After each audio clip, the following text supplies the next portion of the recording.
कहानी है, ये सबको सुननी चाहिए और सुनानी चाहिए और स्प्रेड करना चाहिए। I am sitting with Leena Thakkar, जो कि आज डिसेबल्ड लोग, ब्लाइंड लोग सबके लिए कितना काम कर रही हैं। ये खुद partially eye blind, yes, she got to know at the age of 13, but उस न्यूज़ ने इन्हें तोड़ा नहीं, बट आज इतना हौसला दिया और ये इतना चेंज कर रही हो, परिवर्तन ला रही है। मतलब this is, she needs to be celebrated by all of us. So Leena, tell your story. Thank you. नमस्कार। मेरा नाम लीना ठक्कर है और मैं हेल्दी कैंपस नाम से एनजीओ चलाती हूँ। बचपन से ही मेरी आंखें बहुत वीक थी, पर मुझे मेरी आँखों की वीकनेस के बारे में जब मैं 12 साल की थी तब पता चला। 3-4 साल डॉक्टर्स को उस टाइम पे इतना साइंस डेवलप नहीं था और ऑप्थेल्मो में वो ब्रांच में उतना इनोवेशन नहीं था।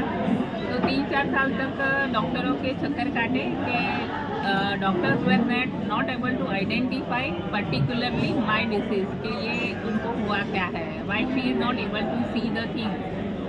तो फिर फाइनली डॉक्टर नागपाल जो अहमदाबाद में है, उन्होंने मेरा डायग्नोसिस किया कि उनके रेटिना के ऊपर पर्दे में कुछ डॉट्स है, which is called macular degeneration. इसकी वजह से ग्रेजुअली उनकी दृष्टि कम होती जाएगी और एक मोड़ पे आके काफ़ी विजन लॉस होने के बाद वो स्टेबल हो जाएगी। खाली उन्होंने इतना कंसोलेशन दिया था कि आप टोटली ब्लाइंड नहीं होएगी, थोड़ा बहुत विजन बचेगा।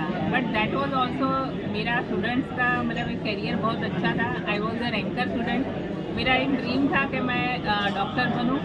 तो अचानक से उनके ये डिक्लेरेशन से मुझे काफ़ी शौक पहुंचा। I went into a trauma, काफ़ी डिप्रेशन आ गया था और 1-2 साल मैंने पढ़ाई छोड़ दिया।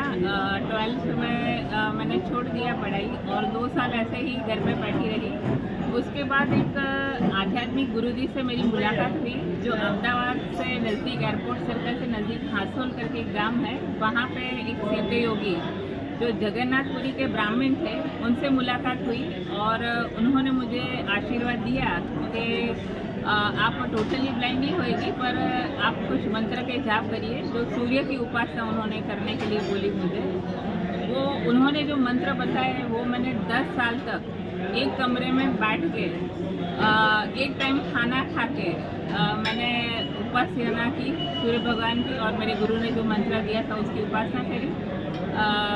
मंत्र सिद्ध होते हैं तो उस टाइम पे वो शक्ति आप में आती है कि आप जो उसे वाणी सिद्धि बोलते हैं, कि जो आप बोलते हो वो सत्य हो जाता है। तो फिर लोग अपनी प्रॉब्लम्स लेके मेरे पास आने लगे। तो ऐसे 10 साल मैंने आध्यात्मिक अवस्था में निकाले। उससे मेरा जो विजन बहुत ही ख़राब था, मतलब 80% तक मेरा विजन लॉस हो चुका था। खाली आज की तारीख में मेरा 20% विजन एग्जिस्टिंग है और थोड़ा मुझे दिखने लगा। तो ये मेरे गुरु का आशीर्वाद था और जो अपनी इंडियन जो मंत्र की शक्तियाँ होती है, ये मैं खुद उसका मतलब एग्जाम्पल हूँ कि गुरु के आशीर्वाद, आपकी प्रयत्न, उपासना और वो सबसे मिरेकल्स तो होते हैं। सो दैट इज़ गुरु जी के आशीर्वाद। और उसके बाद मैंने अपनी पढ़ाई MA तक अहमदाबाद सेंट जेवियर्स कॉलेज से ख़त्म करी और उसके बाद कुछ साल जॉब करी और हम लोग यहाँ बड़ौदा शिफ्ट हो गए। 15 साल से बड़ौदा में रह रही हूँ। एक बार फिर भी मुझे अंदर से कुछ क्रेविंग रहता था कि मेरा जन्म जो हुआ है वो कुछ अलग ही के लिए हुआ है। So I was not happy only with मंत्र उपासना।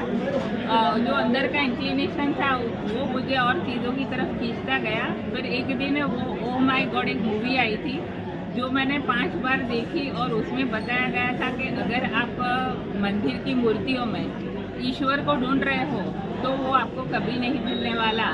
अगर आप जिंदा मनुष्य में जब भगवान आपको दिखने लगे तो उस दिन आपके मनुष्य जन्म की सफलता है। ऐसा कुछ डायलॉग आमिर खान की वो मूवी में था। वो मूवी ने मुझे काफ़ी हद तक इंस्पायर किया और उससे इंस्पायर होके फिर मेरी एक कर्मयोग की जर्नी शुरू की। एंड आई फील के जो जिंदा सफ़र कर रहे हैं उनके लिए मुझे कुछ करना चाहिए। स्पेशली ब्लाइंड के लिए मैं कुछ करना चाहती थी, क्योंकि मेरा तो 20% एग्जिस्टिंग है तो मैं ये दुनिया देख सकती हूँ, पर जो टोटली ब्लाइंड है उन्हें तो वो एहसास नहीं होता कि ये दुनिया कैसी है। तो मुझे लगा कि मुझे उन लोगों के लिए जो डिसेबल है और टोटली ब्लाइंड है उनके लिए भी कुछ करना चाहिए। ये इससे शुरुआत करते हुए 2016 में मेरी मुलाकात गवर्नमेंट के एक जोनल डायरेक्टर से हुई, नारकोटिक्स डिपार्टमेंट के ऑफिसर थे। At that time I was not working और उन्होंने मुझे ऑफ़र किया कि आप युवाओं के लिए कुछ करिए। तो उन्होंने मुझे बड़ौदा के चैप्टर का हेड बनाया और मैंने नो एडिक्शंस कैंपेनिंग से शुरुआत की। वो मेरा गवर्नमेंट के लिए सपोर्ट था। 8 महीने तक मैंने गवर्नमेंट को सपोर्ट किया और 5000 बच्चों को जो ड्रग फ्री हम लोगों ने वो ड्रग छोड़ दिए, इसलिए हम लोगों ने गवर्नमेंट को सपोर्ट किया। तो पहला अवार्ड अचीवमेंट 2016 में होटल ग्रैंड भगवती में government of home ministry and narcotics control bureau government of India ने मुझे सम्मानित किया। तो that was my first achievement और मुझे लगा कि मैं कुछ कर सकती हूँ अपने बलबूते पे। उसके बाद वो गवर्नमेंट का प्रोजेक्ट मैंने ले लिया और उसके नाम से ही मैंने अपना एक NGO शुरू किया, जिसमें हम विविध प्रकार की सेवा की प्रवृत्तियाँ करते हैं। युवाओं के लिए नो एडिक्शंस कैंपेन, यानी मैं समझती हूँ कि अगर मेरे प्रयत्न से अगर 10 युवान भी ड्रग्स या अल्कोहल छोड़ते हैं या क्विट करते हैं, तो मैंने ये नेशन को, भारत देश को मेरी तरफ से ये गिफ्ट किया एक युवान को कि उसकी ज़िंदगी मैंने बचाई, ऐसा मैं समझती हूँ। सो अगर क्योंकि काफ़ी मैं कॉलेज में जाती हूँ, लोग सब पार्टियाँ करते हैं, सभी के मतलब पार्टीज तो अल्कोहल के बिना होती नहीं है। तो समटाइम्स मुझे ये शॉकिंग लगता है कि अगर भारत देश की युवा जनरेशन अगर बोतलों में